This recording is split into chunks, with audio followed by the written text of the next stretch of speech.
Primero de Samuel, capítulo 2, versículo 35. Ahí ustedes síganme con el espíritu, yo leo. Y yo me suscitaré un sacerdote fiel que haga conforme a mi corazón y a mi alma. Y yo le edificaré casa firme y andará delante de mí ungido todos los días. Un sacerdote fiel que haga conforme a mi corazón y a mi alma. Un sacerdote fiel. ¿Qué había pasado? Elí no había sido, temeroso de Dios al criar a sus hijos. Y aunque él era una persona que se ocupaba en el ministerio de los sacrificios, aunque él era una persona que se ocupaba en el ministerio de representar al pueblo ante Dios, porque esa era la labor del sacerdote, traer al pueblo ante Dios. Él era el que ofrecía las ofrendas por los pecados. Y aunque él hacía toda esa labor espiritual, toda esa labor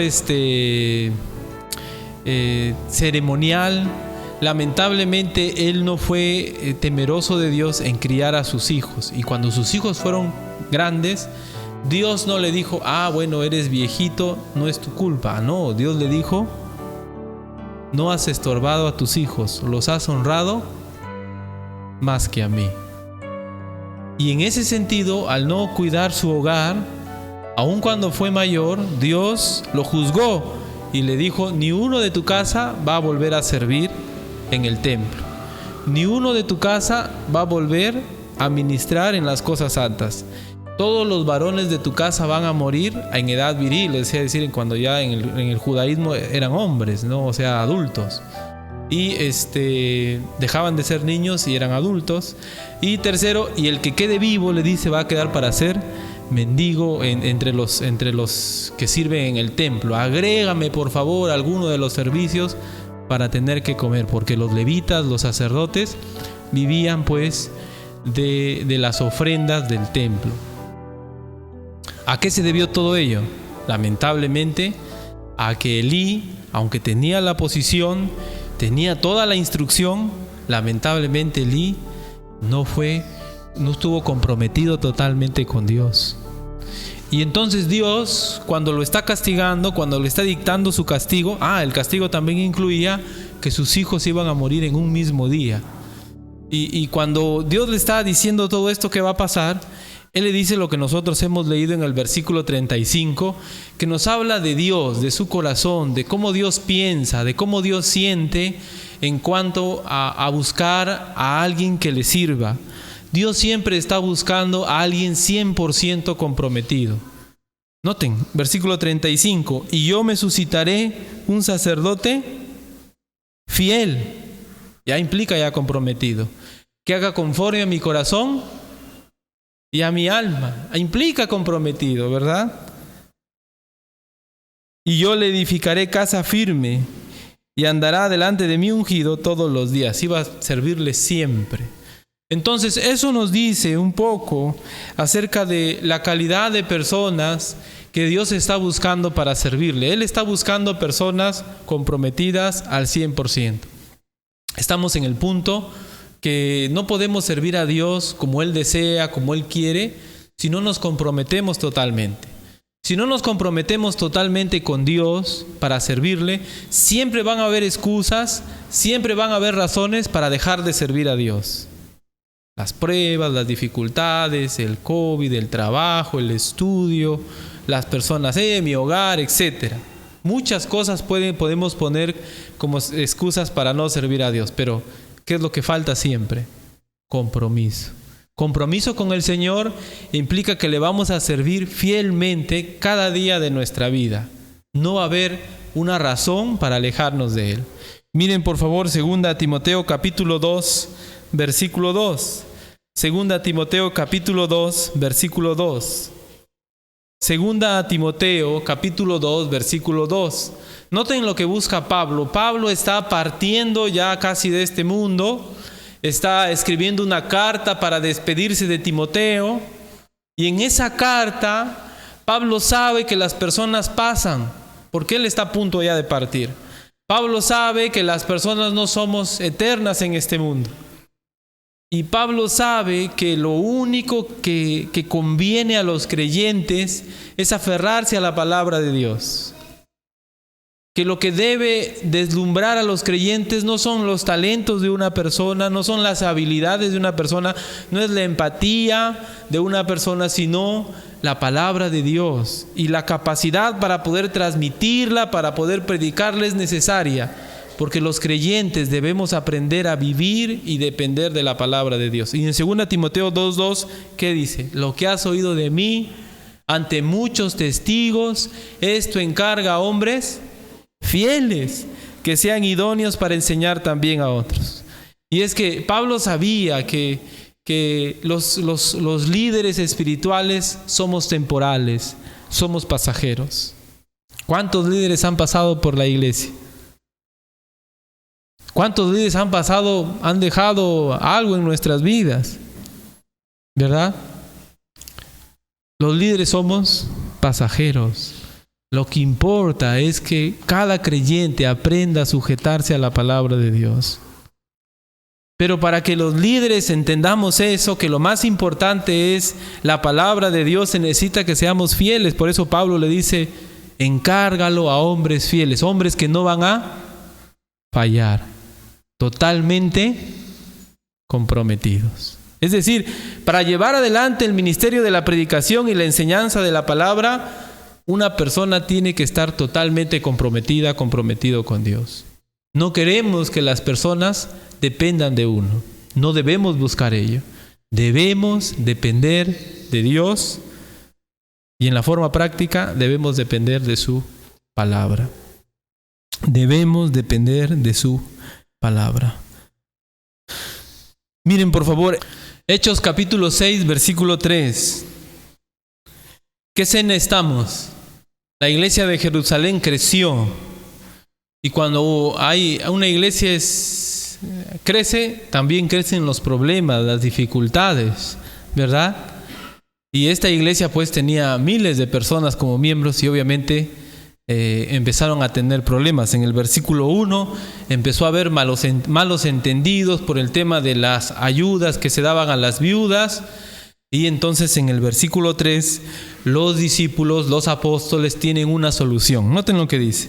Buscad, pues, hermanos de entre vosotros, a 7 varones de buen testimonio, llenos del Espíritu Santo y de sabiduría, a quienes encarguemos este trabajo. Noten, hermanos, las cualidades que pidieron los apóstoles. ¿Qué cualidades pidieron, hermanos? Llenos del Espíritu Santo, a quienes encarguemos este trabajo. ¿Cómo se habrán dado cuenta las personas, porque eran miles, que esos 7 varones eran llenos del Espíritu Santo? ¿Los habrán visto con su aureola por ahí caminando? ¿Los habrán visto volar como angelitos con sus alas? ¿Cómo se habrán dado cuenta las personas que esos hombres eran llenos del Espíritu Santo? Lo mismo que nos pasa hoy, por nuestro carácter, por nuestra vida, no por los dones milagrosos o por las cosas milagrosas que pudiéramos hacer, sino por nuestro carácter, por nuestra forma de vida.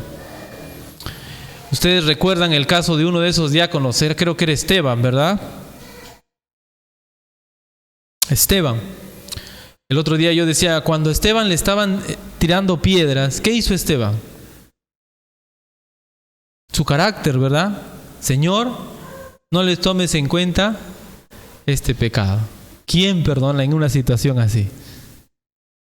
Es que él estaba lleno del Espíritu Santo. Nuestras acciones demuestran que el Espíritu Santo nos controla, no nuestra carne. Y noten, hermanos, llenos del Espíritu Santo, llenos de sabiduría, la sabiduría que viene de Dios y todo lo que uno necesita, a quienes encarguemos este trabajo. ¿Y cuál era el trabajo? Apoyar, repartir, ayudar en las necesidades ahora ahí administrativas y prácticas de la iglesia. Pero noten, hermanos, los requisitos. Buscaban personas totalmente comprometidas. Buscaban personas que estaban dispuestas a poner su vida por el Señor, como pasó más adelante con Esteban. Buscaban personas fieles. No se puede servir a Dios si uno no está dispuesto a recorrer todo el camino con Él. Si uno va a huir o va a correr cuando empiezan los problemas, entonces no está bien. Debemos servir a Dios. Y lo digo, y digo problemas porque yo estoy seguro que si usted en algún momento ha buscado servir a Dios, ha tenido más dificultades, ha tenido más luchas, ha tenido más pruebas, porque esa es la vida de aquellos que sirven a Dios. Siempre andan batallando. Hechos 16, pero noten, las personas que Dios busca para su servicio.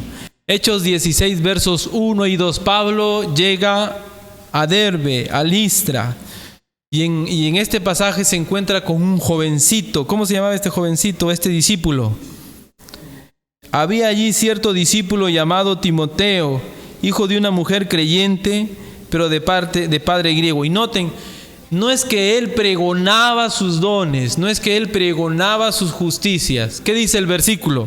Y daban buen testimonio de él los hermanos que estaban en Listra y en Iconio. Y hermanos, cuando hablamos de dones, más allá de lo que uno puede decir que tiene, es los demás lo que reconocen los demás en uno. Siempre va a ser así. Dios da los dones. ¿Amén, hermanos? ¿Amén o no amén? Pero la iglesia reconoce lo que Dios da. Y aquí reconocían en Timoteo una vida controlada por el Espíritu Santo. Una vida espiritual. Y si queremos, hermanos, servir a Dios, los demás deben reconocer en nosotros vida espiritual. Lamentablemente, a veces somos conocidos por nuestro mal testimonio, ¿verdad? Lamentablemente, a veces no queremos que sepan, como dicen algunos, no me asusta lo que sabes, sino lo que no sabes, ¿no? Lamentablemente, a veces nuestra preocupación es cubrir nuestras fallas, nuestros pecados, no cambiar. Lamentablemente, nuestra preocupación nos lleva lejos de Dios porque no queremos cambiar. No podemos servir a Dios mientras no estemos totalmente comprometidos con Él, porque Dios esa clase de personas está buscando, esa clase de hombres, de mujeres y hombres que den buen testimonio, que los demás reconozcan ese afán, esa pasión por servir a Dios. Si nosotros preguntáramos a los hermanos de la Iglesia La Esperanza, ¿por qué le conocen a usted o cómo es usted conocido? ¿Qué dirían? Ah, ese hermano de ahí es. ¿Qué dirían? Si Pablo pasara por aquí, ¿nos llevaría a algunos de nosotros? La verdad es que debemos comprometernos con nuestro Dios. Y vamos a saltearnos a 1 Corintios capítulo 9, versículo 18.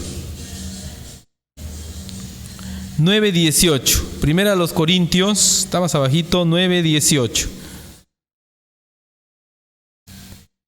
1 Corintios 9:18. Y aquí Pablo, hermanos, vamos a detenernos en los dos capítulos, 9 y 10, un ratito. El otro día estaba haciendo el experimento con mis hijos a ver si era muy largo. Y no era tan largo, ¿no? Vamos a ver cómo nos va con nosotros. 1 Corintios capítulo 9, versos 18 en adelante. ¿De qué está hablando en el contexto, hermanos? De servir a Dios predicando el Evangelio. Miren, por favor. ¿Cuál pues es mi galardón? Dice el 18. Que predicando el Evangelio presente gratuitamente el Evangelio de Cristo para no abusar de mi derecho en el Evangelio. ¿Cuál era su derecho? El tener un sustento, y de eso él está hablando en los versículos anteriores, ¿no? Pero él dice, otros me están sustentando y ustedes están recibiendo el Evangelio gratis. Pero es un derecho. Algo así les está diciendo Pablo a los corintios. Parece que los corintios no lo estaban queriendo reconocer como apóstol, ¿no? Y estaban sustentando a otros, pero a Pablo no. Entonces Pablo les exhorta y les dice, ustedes están haciendo mal. Pero mi bendición, les dice Pablo, es que yo les estoy predicando el Evangelio gratuitamente. Versículo 19. Por lo cual, Y noten, por favor, el contexto es el servir a Dios predicando el Evangelio, siendo libre de todos. Me he hecho siervo de todos para ganar a mayor número. Me he hecho a los judíos como judío para ganar a los judíos. A los que están sujetos a la ley, aunque yo no esté sujeto a la ley, como sujeto a la ley para ganar a los que están sujetos a la ley. A los que están sin ley, como si yo estuviera sin ley, no estando yo sin ley de Dios, sino bajo la ley de Cristo. Para ganar a los que están sin ley. Versículo 22. Me he hecho débil a los débiles para ganar a los débiles, y a todos me he hecho de todo, para que de todos modos salve a algunos. Y esto hago por causa del Evangelio, para hacerme copartícipe de él. Está hablando de servir a Dios. Él quiere servir a Dios y hace esfuerzos para participar ¿de qué? Para ser copartícipe ¿de qué? Del Evangelio, decía el versículo 23. Entonces noten, hermanos, ¿quién hace tantos sacrificios si no está verdaderamente comprometido?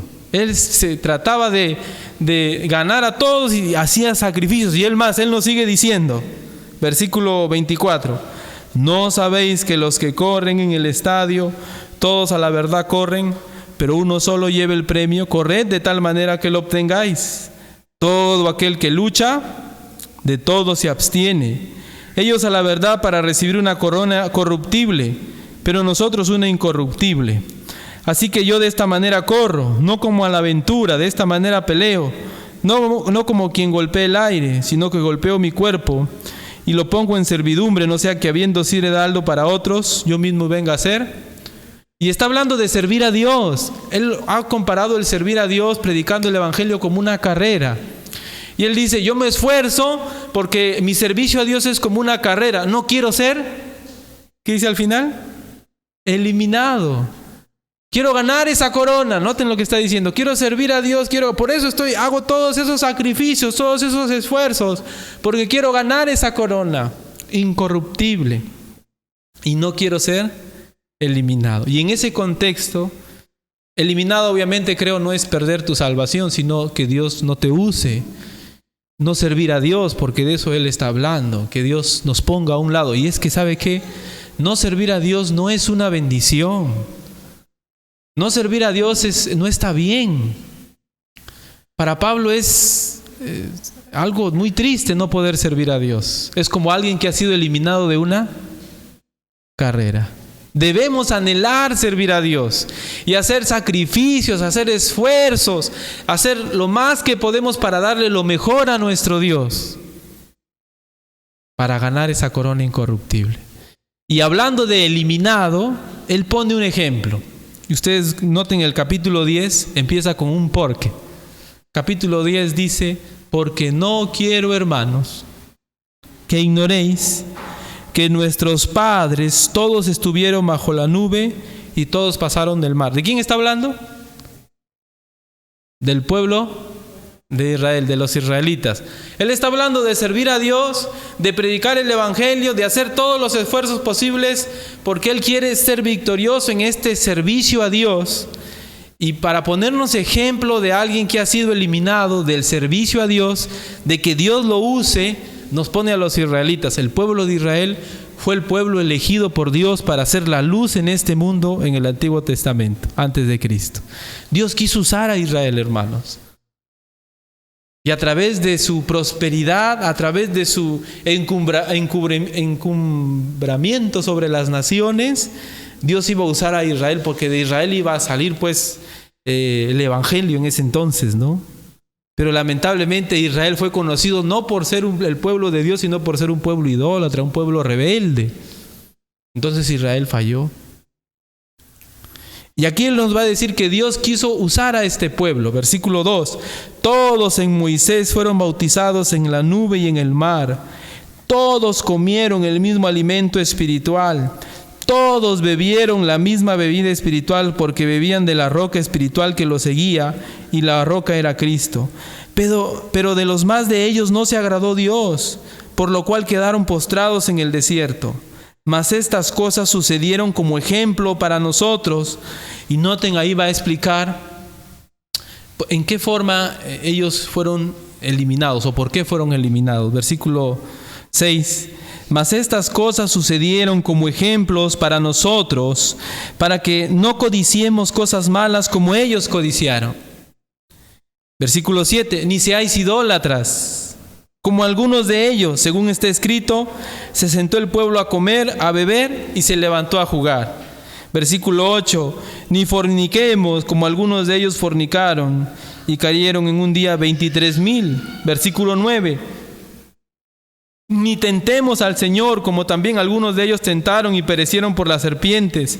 Ni murmuréis, como algunos de ellos murmuraron y perecieron por el destructor. Cuando dice perecieron, ¿a qué se refiere? Que murieron. Dios, hermanos, cuando uno estudia el libro de Éxodo, uno puede notar que Dios sabe que el pueblo de Israel en ese momento no es un pueblo que le cree, sino es un pueblo que está cargado con la esclavitud de Egipto y quiere salir. Y cuando ya están a cierta distancia de Egipto, ya han pasado por el Mar Rojo, han presenciado las plagas, ¿qué quiere hacer el pueblo de Israel siempre? Volver a Egipto, ¿sí o no? Y en Egipto estaba la abundancia y ellos quieren volver a Egipto. Y empiezan a cometer esos pecados que dice aquí. Entonces, ellos, aunque Dios los quiso usar, ellos no se esforzaron por seguir a Dios. Ellos no estuvieron totalmente comprometidos con el proceso. Ellos siempre querían volver a Egipto. ¿Qué hizo Dios en el camino? Mató a toda esa generación. Toda esa generación desperdiciada. Toda esa generación puesta a un costado. Toda esa generación por perseverar en esos pecados ya no pudo ser usada por Dios. Dios usó a la siguiente generación, ¿verdad? Y puede pasar con nosotros, hermanos. Si nosotros no nos proponemos hacer cambios necesarios en nuestra vida como Pablo, hacer esfuerzos por cambiar, puede ser que Dios en algún momento nos diga, no te puedo usar. Puede ser que no nos mate como les pasó a ellos, ¿no? Pero va a ser una tristeza que Dios no nos quiera usar a nosotros. Creyentes, con ese propósito hemos sido salvados y de repente Dios dice, no, el estado en el que estás no puedo usarte. Miren el versículo si lo tienen todo, versículo 11. Y estas cosas les acontecieron como ejemplo y están escritas ¿para qué, hermanos? Para amonestarnos a nosotros, a quienes han alcanzado los fines de los siglos. Así que el que piense estar firme, ¿qué dice? Sí, cuídate, es lo que está diciendo. No es que vas a perder tu salvación, sino que está hablando de cuídate, no te vaya a pasar lo mismo que los israelitas, que por no dedicarse a Dios, por no corresponder a Dios, su obra, Dios los eliminó, Dios los puso a un costado en esta carrera. Y Pablo decía, yo no quiero que me pase eso. Yo quiero servir a mi Señor y voy a hacer esfuerzos. Versículo 13. Pablo dice, y si tú piensas que lo que te está pasando es muy difícil, versículo 13, ¿qué dice? No os ha sobrevenido ninguna tentación que no sea humana, pero fiel es Dios, que no os dejará ser tentados más de lo que podéis resistir, sino que dará también juntamente con la tentación para que podáis soportar. Dios no quiere, hermanos, que nosotros seamos eliminados. Dios quiere que nosotros le sirvamos, pero aún en medio de la aflicción, en medio de la prueba, en medio de la tentación, si no estamos comprometidos con Dios, no vamos a ver la salida. No vamos a ver la salida que Dios nos da y nos vamos a dejar llevar por nuestros deseos, por nuestro carácter, por nuestro pecado, como le pasó al pueblo de Israel. Lamentablemente, creo yo, hay muchos creyentes que quieren servir a Dios, pero ya no pueden. Su vida los aleja de Dios. Tienen nudos difíciles de desatar en sus vidas, en sus hogares, en sus matrimonios, por no considerar su vida con Dios. Yo no quiero fallar, dice Pablo, yo no quiero ser eliminado. Y cuando pienso que ya no puedo, debo recordar que Dios no me va a tentar, no va a permitir una prueba que yo no pueda soportar. Y si no puedo, Él va a dar también la salida. Versículo 14, ahí nos da un ejemplo. ¿Cuál es la solución para la idolatría? Versículo 14. Huid de la idolatría. Ahí nos da un ejemplo de cómo nosotros podemos enfrentar ciertos pecados, y es huyendo. La fornicación y otros pecados no podemos enfrentarlos nosotros así frente a frente. Tenemos que huir, tenemos que hacer acciones que reflejen que estamos cada vez más lejos de esos pecados. Para servir a Dios, o mejor dicho, Dios está buscando personas totalmente comprometidas para servirle. Personas que continúen en el proceso, personas que no se alejen porque las cosas se ponen difíciles o se ponen cuesta arriba. Eso significa que uno nunca estuvo comprometido con Dios. Personas que prefieren dedicarse a sus cosas, a su vida, y a Dios lo postergan. Eso no es compromiso con Dios. Debemos, hermanos, cambiar nuestra forma de pensar. Dios quiere usarnos a todos, y es una tristeza, es creo un castigo aquí no ser usado por Dios. Debemos anhelar que Dios nos use, y si nosotros lo anhelamos con pasión, vamos a hacer cambios en nuestra vida, en nuestro hogar, en nuestra forma de ser, en nuestros pensamientos, en nuestra forma de vivir. Vamos a hacer cambios porque queremos que Dios nos use. Y en este 2021 yo quisiera que Dios nos use a todos, hermanos. Amén. Que ninguno de nosotros tenga ese corazón de decir: no, yo no quiero que Dios me use. Y quizás no lo decimos con palabras, ¿verdad? Pero nuestras decisiones son las que van marcando la pauta de nuestra vida. Que Dios nos ayude. Que Dios nos ayude a hacer esfuerzos para alcanzar esa corona incorruptible. Vamos a orar, hermanos. Gracias te damos, Señor, por esta noche. Gracias por la presencia de los hermanos. Gracias por la presencia de los hermanos también en casa.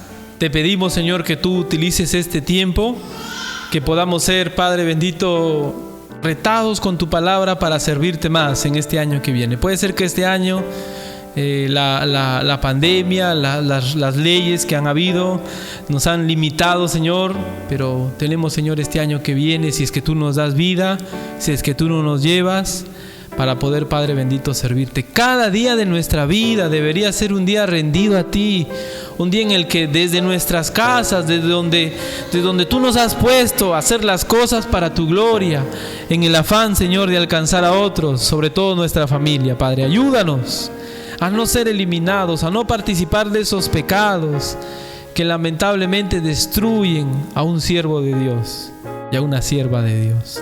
Ayúdanos, Señor, a aprender de lo que le pasó a ese pueblo Israel, como Pablo aprendía y decía: yo no quiero caer en esta carrera, yo quiero seguir, yo quiero llegar hasta el cielo sirviendo a mi Dios. Ayúdanos, Señor. Qué reto más grande, qué reto más hermoso, Padre bueno.